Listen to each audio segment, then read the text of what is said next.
Assalamualaikum warahmatullahi wabarakatuh. Oke, kembali lagi di Braille Indonesia part 2. Seperti yang aku janjiin kemarin, aku bakal bikin video lagi di part 2, masih berkaitan dengan baca buku majalah dari Wiataguna Braille dan dari Wiataguna, maaf. Dan kali ini judulnya itu 4 tantangan low vision ketika sendirian di tempat umum dan siasat menghadapinya. Nah, ini nggak tahu nih, kita baca aja isinya. Ini penulisnya dari Lailatul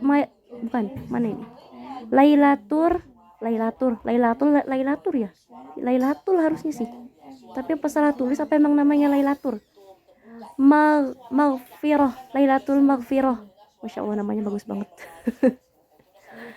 Oke, langsung aja ke isi materinya. Low vision merupakan keadaan lemahnya fungsi penglihatan. Orang yang mengalami keadaan low vision tidak dapat melihat selayaknya orang-orang umumnya. Berbeda dengan mata plus atau minus yang fungsi penglihatannya dapat kembali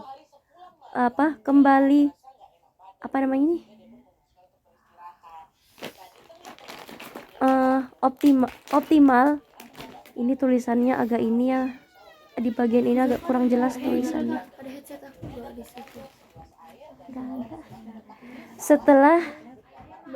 Setelah dibantu kacamata, orang dengan kondisi mata low vision sebaliknya, meski dibantu dengan berbagai alat bantu seperti kacamata, tulisannya LUV atau kaca pembesar, juga alat bantu lainnya. Seseorang dengan kondisi low vision tetap tidak bisa memiliki fungsi penglihatan yang optimal. Keadaan ini tentu menjadi tantangan tersendiri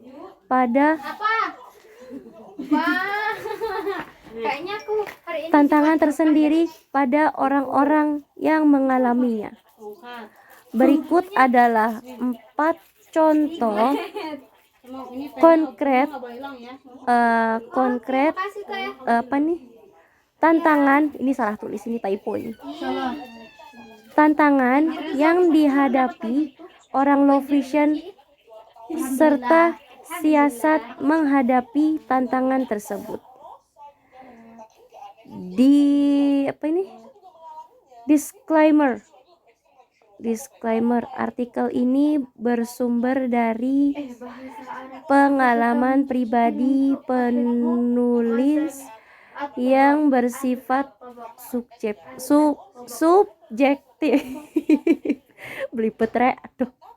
Subjektif. Keadaan orang low vision sangat beragam. Jadi, isi artikel ini belum tentu menggambarkan keadaan orang dengan kondisi low vision secara menyeluruh. Oke, ini 4 contoh. Yang pertama, mencari bus di terminal saat berpergian antar kota.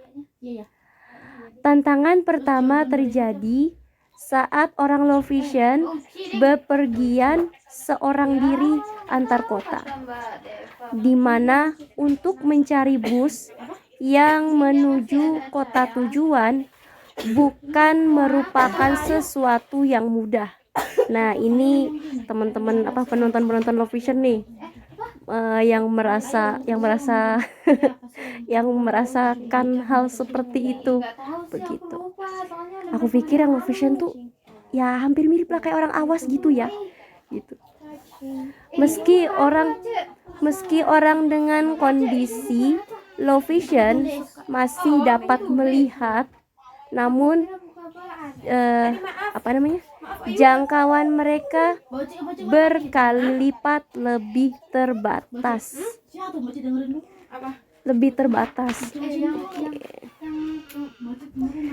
Dibandingkan orang umumnya. Dalam kasus saya sebenarnya, nah ini mungkin kasus dari Kak Laila itu sendiri mungkin. Kasus saya ini saya bacakan langsung dari orangnya nih yang nulis.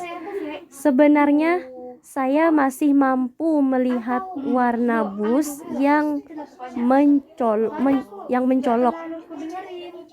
bentuk bus, dan orang-orang yang hilir mudik di sekitarnya. Namun saya tidak bisa melihat tulisan yang tertera di badan bus. Oke. Iya ya. Lebih-lebih kalau tulisannya tidak punya kontras tinggi. Nah, mungkin ada yang mengalami seperti itu. Buat yang mungkin low visionnya yang mungkin gak sejauh itu mungkin.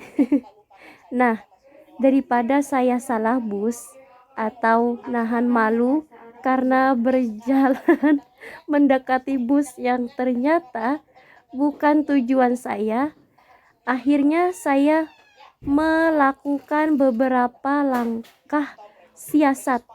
Pertama, biasanya saya akan naik ojek dari halte bus Trans terdekat dengan terminal sebagai tujuan. Kedua, biasanya sebelum saya naik ke motor ojol, saya akan minta bantuannya agar mengarahkan saya ke bus jurusan kota tujuan saya. Dan ya udah deh. Biasanya Pak Ojol nanti bakal bantu mengarahkan saya, soalnya ini buku gitu, baca buku pakai bahasa ini kedengarannya lucu aja gitu. Apa tadi nyampe mana ya? Astagfirullahaladzim. Quran. Saya. Oke. Lembaran berikutnya.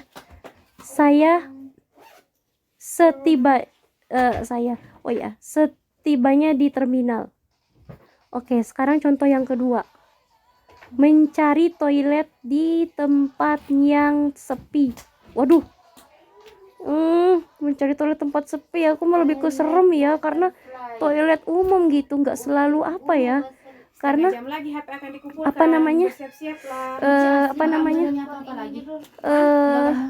yang aku rasain itu kan, aku kan low visionnya termasuk cahaya ya. Yang aku rasain itu pernah dulu ya masih tahu terang gelap kayak gitu, masih kayak ya, aku kalau ke toilet umum tuh mata aku harus dipejam dulu, kalau enggak aku nggak mau lihat tempat itu gelap gitu. Aku paling di situ sih, tempat sepi. Pengalaman ini pernah saya alami di kampus. Oh, dia kuliah. Saat itu saya sangat ingin ke toilet, tapi masalahnya di kampus ada 2 toilet.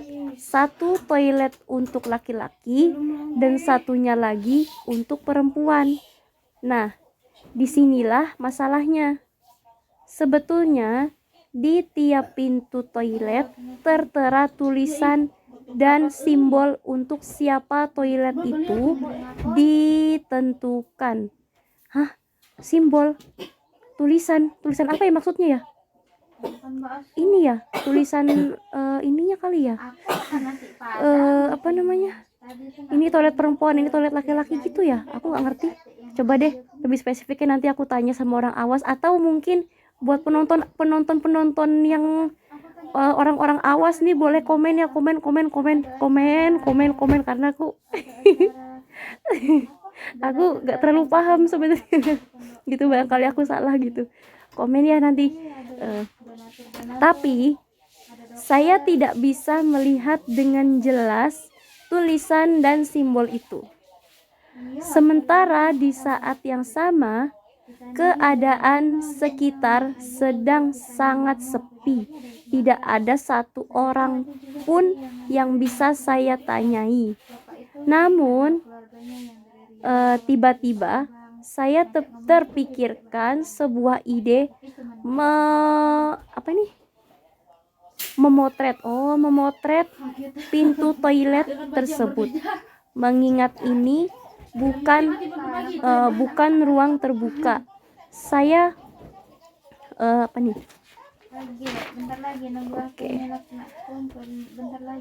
masih mampu melihat objek visual di ponsel. Setelah memotret salah satu pintu, kemudian saya meng-zoom gambar hingga ukurannya sangat besar dan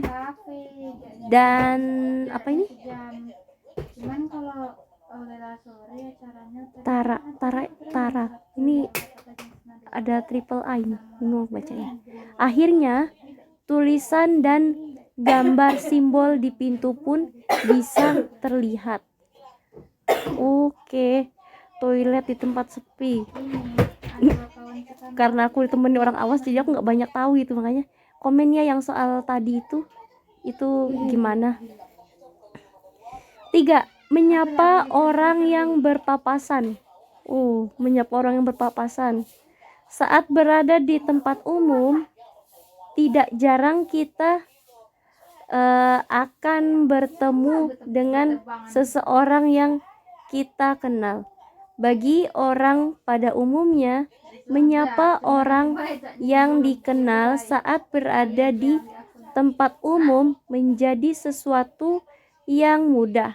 Namun, bagi orang dengan kondisi low vision, ini menjadi tantangan tersendiri dalam jarak menengah hingga jauh. Saya tidak bisa melihat keberadaan orang dengan jelas. Paham berarti penulisnya ini dia termasuk low vision deket juga ya. Low vision deket berarti. Ya. Paling yang jelas adalah warna pakaiannya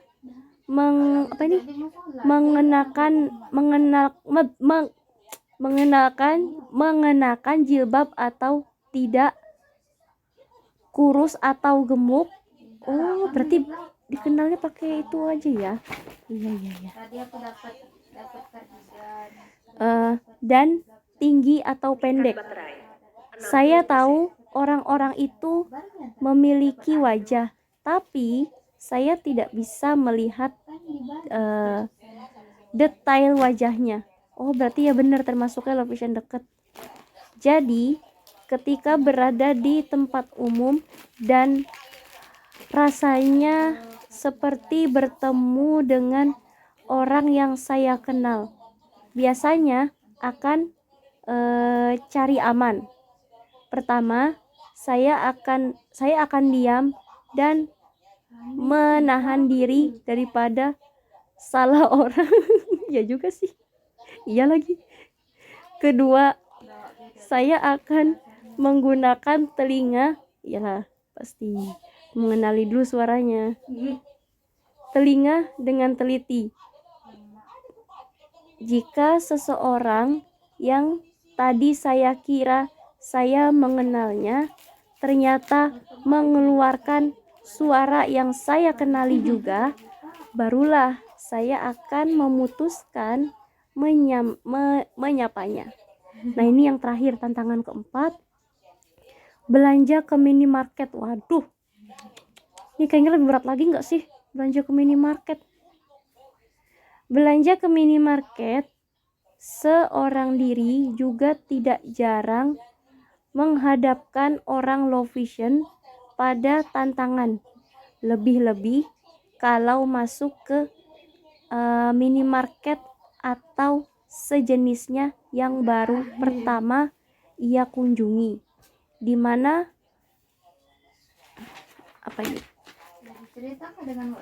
mana orang tersebut belum hafal letak rak tempat barang-barang yang biasa dibelinya. Bentar, ini agak ini ya. Setidaknya itulah yang kadang terjadi pada saya. Nah, ini berarti ini 4 tantangan ini dia alami seluruhnya ya.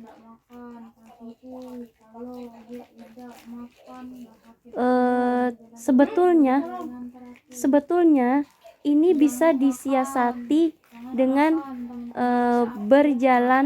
berjalan pelan-pelan mengelilingi rak untuk mencari barang yang ingin saya beli. Namun bayangkan kalau itu bukan minimarket tapi toko kelontong dengan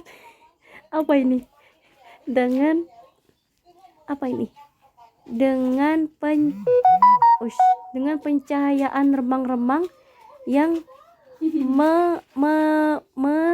menerapkan cara berbelanja ala minimarket.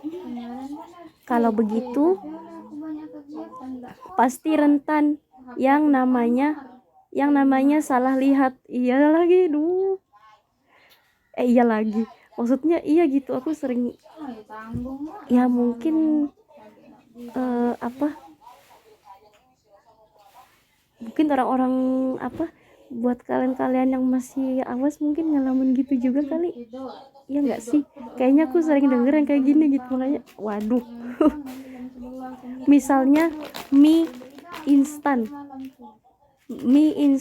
brand Z dikira brand X, atau malah barang yang ingin dibeli tidak juga ketemu. Wah, aku sering dengar juga nih kayaknya nih. Nah, untuk mensiasati tantangan ini ada 2 cara yang saya lakukan. Cara pertama, saya biasanya akan meminta bantuan seseorang untuk menemani saya saat pergi ke tempat berbelanja yang belum pernah saya datangi tersebut.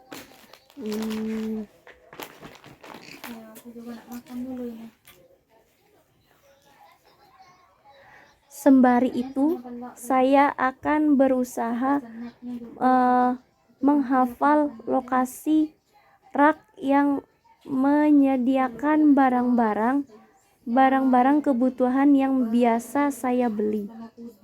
Tujuannya agar di lain waktu saya bisa berbelanja ke tempat ini sendiri tanpa hambatan.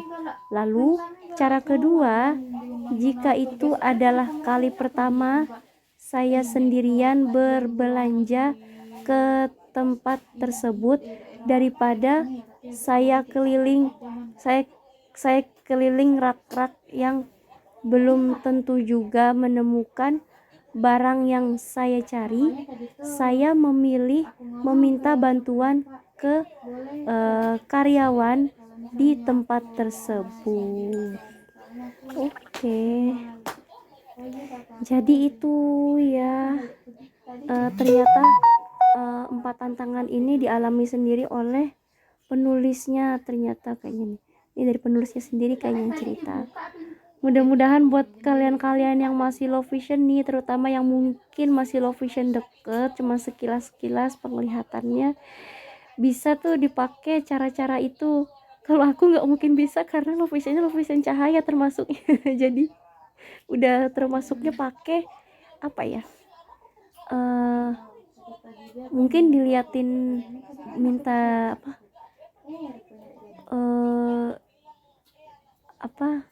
modelnya tuh kayak diliatin sama orang awas gitu.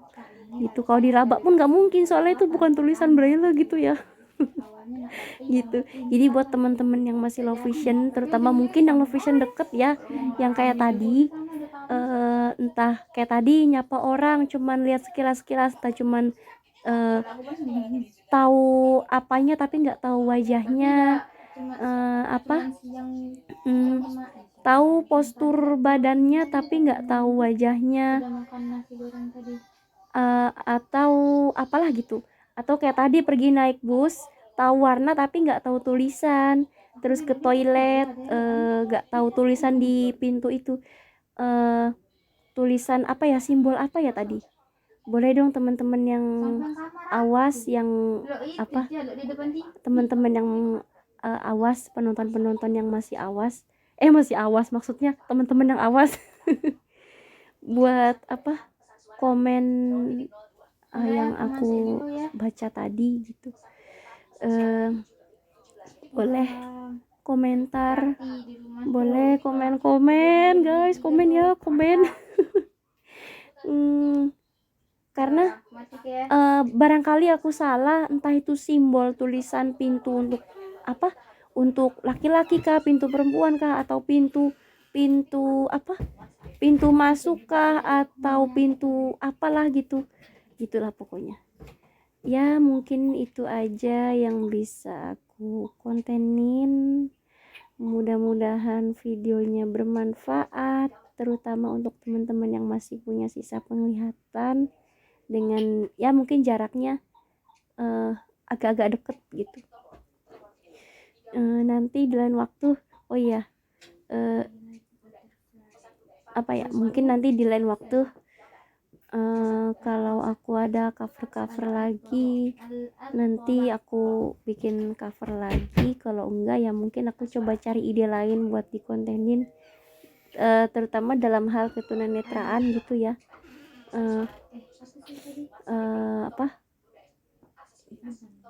Ya intinya mah begitu ya guys.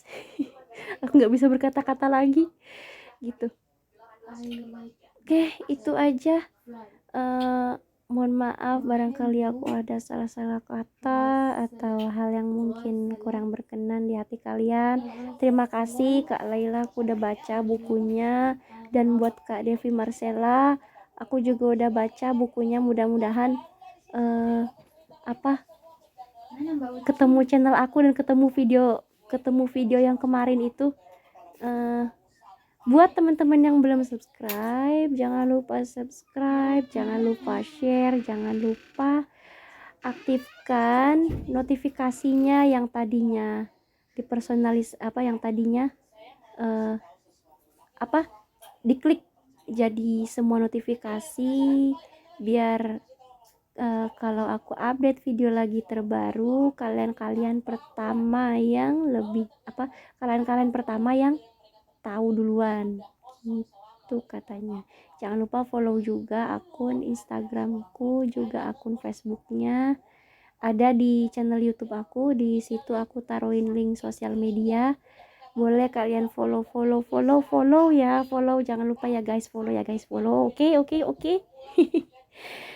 See you next time and bye bye. Assalamualaikum warahmatullahi wabarakatuh.